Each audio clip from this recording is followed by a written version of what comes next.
अस्सलाम वालेकुम वरहमतुल्लाहि वबरकातुहू।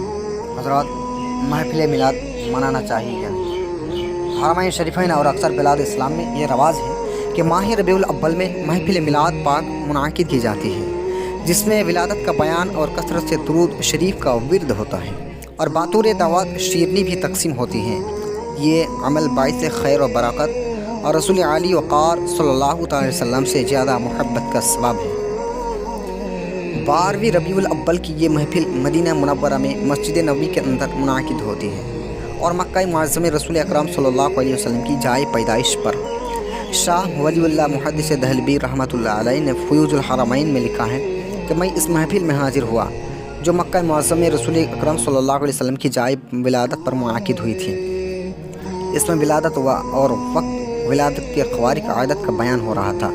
मैंने देखा कि महफ़िल से याक बारगी कुछ अनवार बुलंद हुई। मैंने इस पर गौर व फिक्र किया तो इंकशाफ हुआ ये फ़रिश्तों के अनवार थे जो इस तरह के मुबारक महफ़िलों में हाजिर हुआ करते हैं। उसके अलावा रहमत खुदावंदी के और भी अनवार व बरकत मुनकशिफ हुए। मुसलमानों को चाहिए कि बातक़ाज़ाए मोहब्बत रसूल पाक सल्लल्लाहु अलैहि वसल्लम की महफ़िल मिलाद मुनाक़िद किया करें और इसमें शरीक हों, मगर शर्त यह कि खुलूस नियत से करें। इसमें रिया और नुमाइश का कोई दखल ना हो।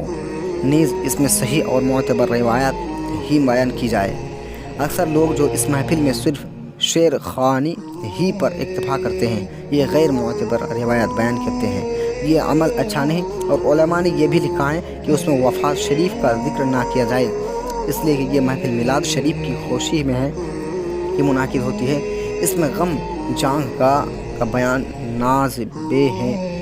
हरमैन शरीफ़ैन में इस मौका से ज़िक्र वफ़ात की आदत बिल्कुल नहीं। इसी तरह इस्लामिक हिस्ट्री तारीख़ इस्लाम को सुनने के लिए हम लोग साथ जुड़े रहिए और इस चैनल को सब्सक्राइब कर लीजिए।